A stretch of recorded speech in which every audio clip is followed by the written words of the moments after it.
understood the nuances of words. What amused her was that every time she sent him her poems, couplets or lines, he always responded earnestly with those two words, "It's wonderful." "Thanks. Did you check the link I WhatsApped you?" she asked, sounding as usual, detached even though she had sent him a link to something intimate. Sitting on the swing in the balcony of her 13th floor flat in South City, Kolkata, she had her wireless earpiece plugged into her ears. Far away in the cloudy twilight sky, she could see the blinking lights of two airplanes at opposite ends of the horizon. Although it seemed to her that they were on a certain collision course, they passed each other uneventfully.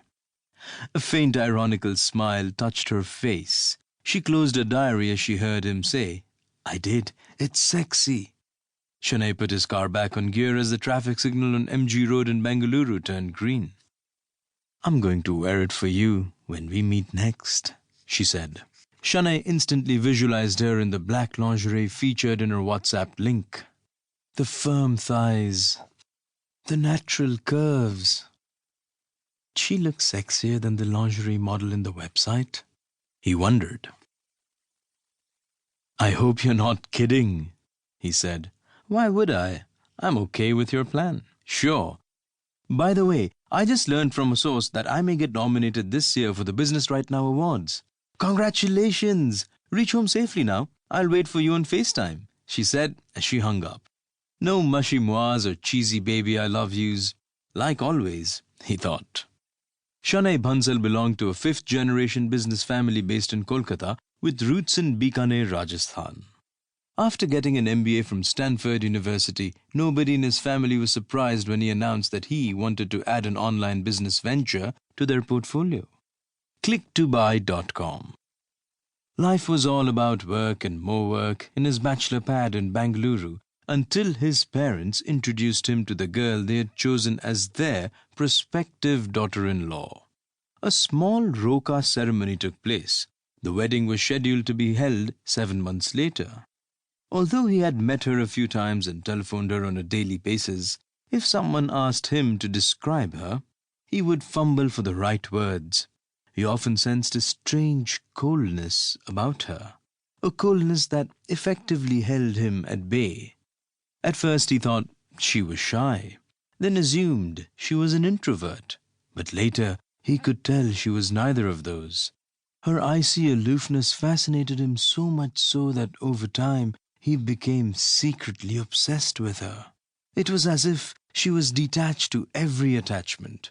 It was only recently that Shanay felt bold enough to go beyond discussing the obvious and shared a naughty plan with her in a FaceTime session one night.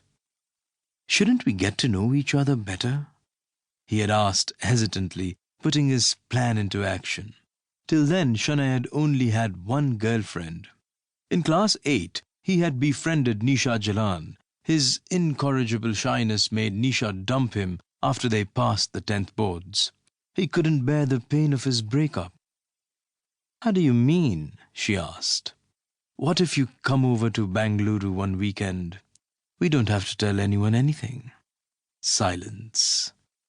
"I'm not sure if that's a good idea," she said. Shanay was disappointed, but he didn't push her again. Her sudden confirmation to the plan this evening, therefore, came as a surprise. Shanay closed the door of his flat and flopped down on one of his beanbags in the living room, clutching his iPad. He immediately started checking all the Kolkata-Bengaluru flights for the specific day on a travel website. As the page loaded, his phone buzzed with a WhatsApp message. He tapped on the notification. It opened to a voice note from a number not saved in his contact list.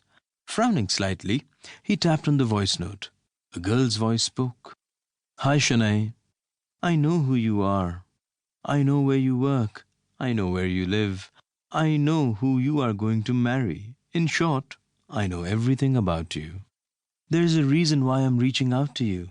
But please don't be scared. I'm harmless and not even important, so you don't really have to know who I am. Not for the time being. If names matter to you a lot, you can call me Lavisha.